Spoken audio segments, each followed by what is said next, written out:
Indonesia Menyapa Malam.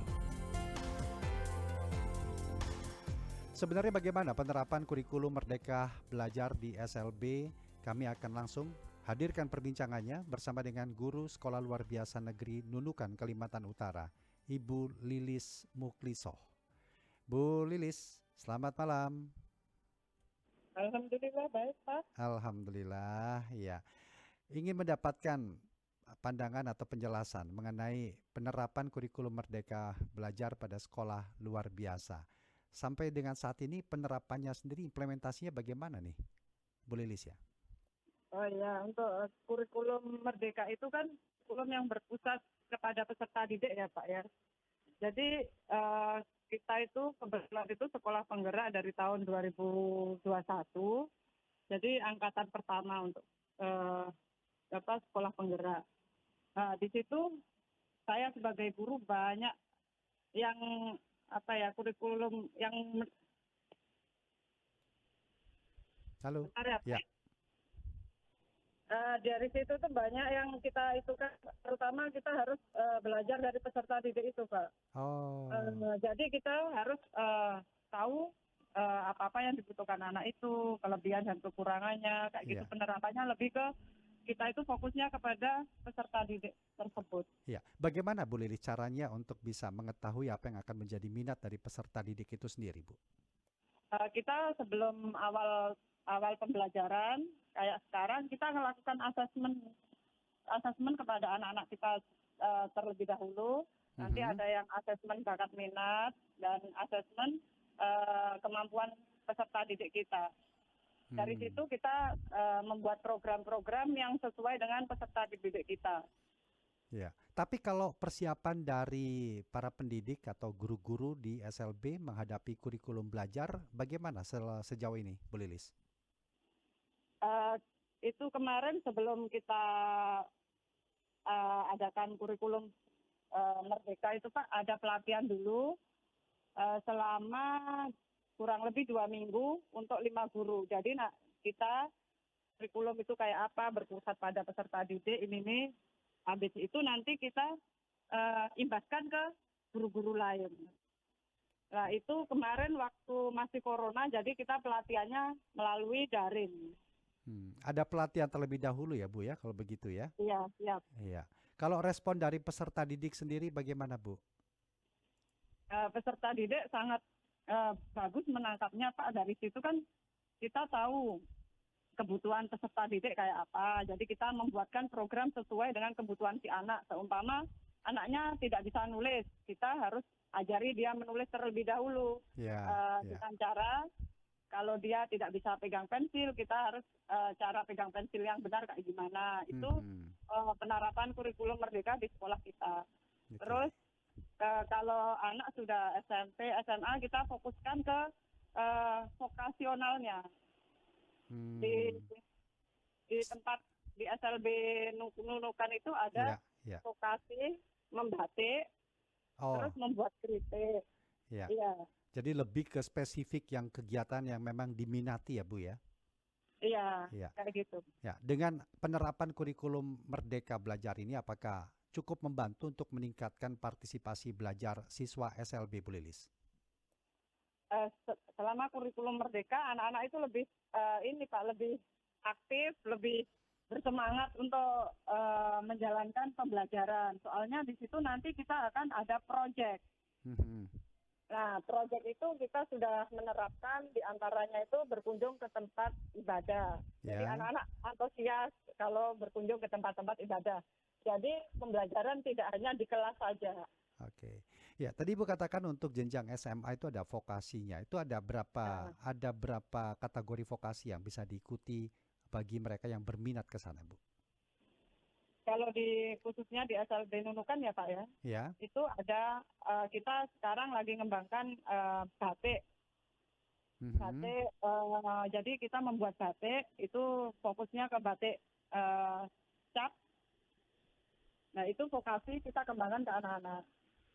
Terlebih dahulu kita kemarin itu mengambil pelatihan dulu, guru satu pendamping yang emang di bidangnya.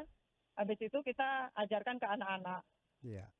Baik, ini kan tentu tidak mudah ya Bu ya. Apa yang menjadi Ya. tantangan yang Bu Lilis dan teman-teman guru yang langsung rasakan, kemudian untuk juga apa yang perlu dibutuhkan dalam peningkatan kemampuannya ini Bu? Sebenarnya untuk kurikulum Merdeka itu enggak jauh beda sama kurikulum sebelumnya, Pak. Yang kita terapkan sebelumnya Oh, kan kita 13. ya, Tapi kita itu yang untuk SLB dari dari K13 itu kita sudah menerapkan bahwa pembelajaran berpusat pada peserta didik. ya, ya. Cuma cuma bedanya itu di CP-nya aja, capaian pembelajaran. Kalau dulu KIKD itu Hmm, hampir sama aja kayak gitu, Pak. oke. Nah, Mungkin kita ya, beda, kita kesulitannya dalam CP-nya. Soalnya setiap eh, kelas itu CP-nya itu berbeda-beda antara anak satu sama anak yang lain. ya. Maaf Bu, CP itu apa ya Bu Lilis ya? Capaian Oh, pembelajaran, Pak. capaian pembelajaran. Iya. Oke. Nah, kalau begitu, kalau memang CP-nya atau capaian pembelajaran berbeda, ini bagaimana, Bu? Cara menyesuaikan kurikulum Merdeka dengan kebutuhan khusus siswa untuk mencapai atau Kemarin untuk kita CP-nya ini. bagi-bagi kelas. Gimana? Kemarin kita bagi-bagi kelas, Pak. Jadi sesuai dengan CP-nya. Iya. Kita asesmen dulu anak-anak yang bisa nulis kita sendirikan nanti di satu CP, yang bisa baca kita sendirikan, terus yang punya keterampilan membatik kita sendirikan, yang keterampilannya olahraga kita sendirikan. Jadi kita nanti sesuai dengan CP-CP-nya itu, Mhm. jadi peserta didiknya dikumpulkan jadi satu. Kayak Oh, kita membuat kelompok mawar kayak iya, gitu. Jadi iya.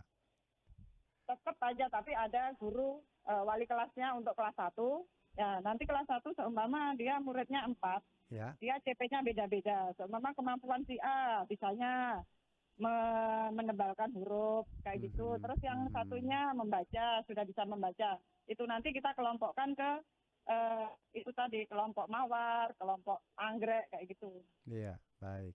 Menarik ya. Tapi Ibu katakan tadi bahwa tidak jauh berbeda dengan kurikulum yang diterapkan pada sebelumnya.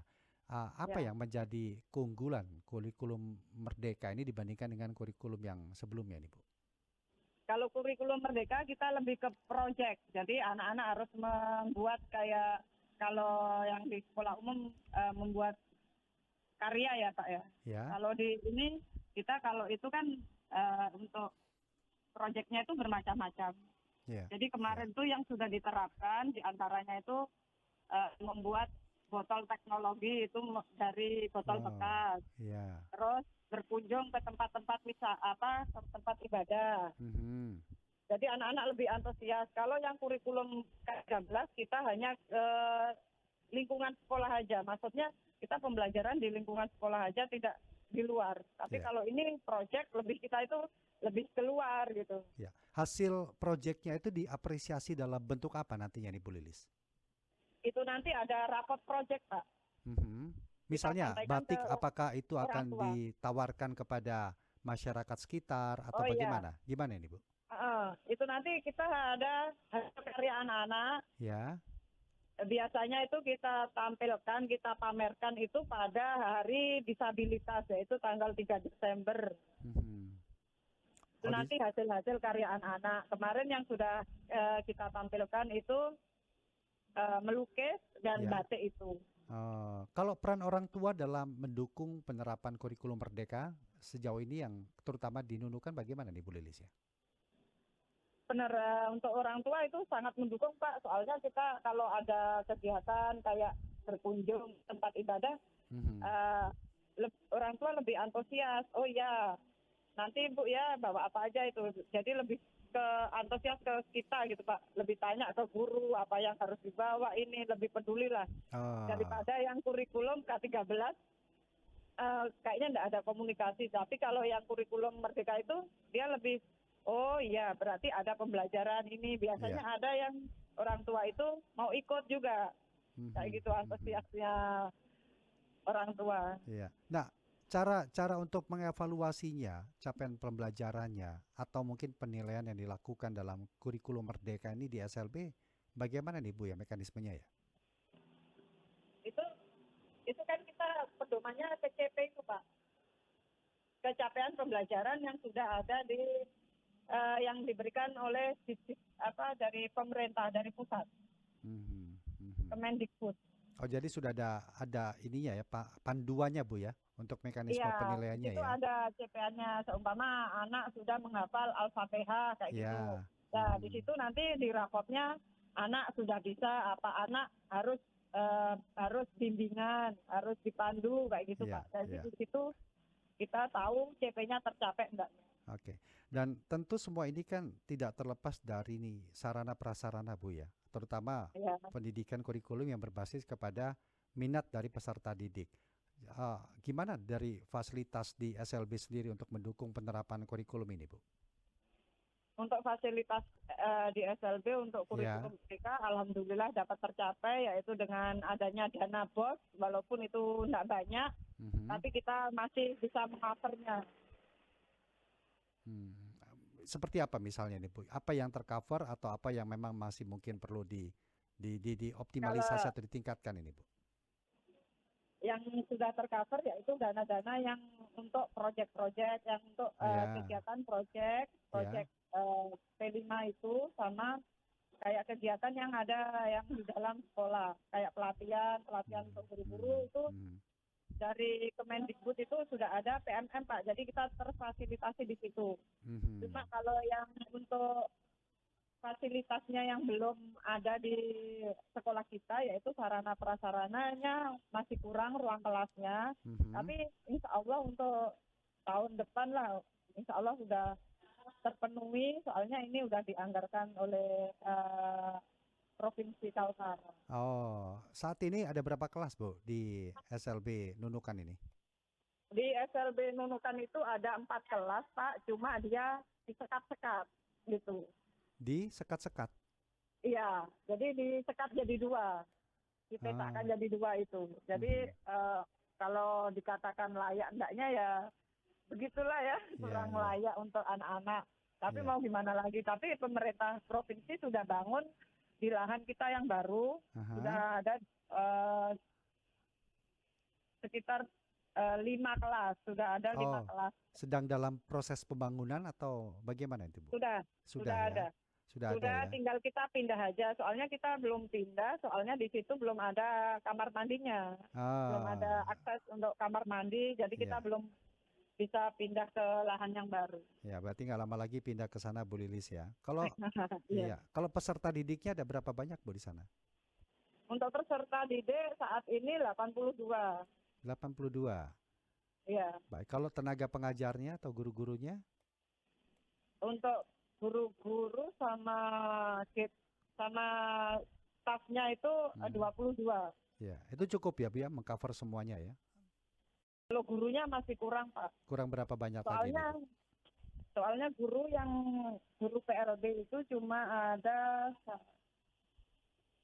3, 4 Mhm. sama kepala sekolah. Itu untuk lulusan guru pendidikan luar biasa. Yang Ah, lain dari guru umum. kalau idealnya berapa banyak tenaga pengajar untuk bisa memenuhi kebutuhan? Untuk satu rombel itu terdiri dari 5 siswa, 1 guru, Pak. 5 Kalau di siswa, SLB. satu guru di SLB itu Iya, ya. Berarti iya. masih kurang Itu banyak untuk dong, Bu ya?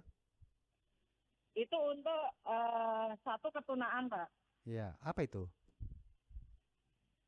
Untuk satu ketunaan itu satu rombel Satu rombel 5 siswa. siswa, satu guru itu ya. Nah, tapi kalau Mhm. khusus autis itu harus satu siswa, satu siswa, satu Aha. guru.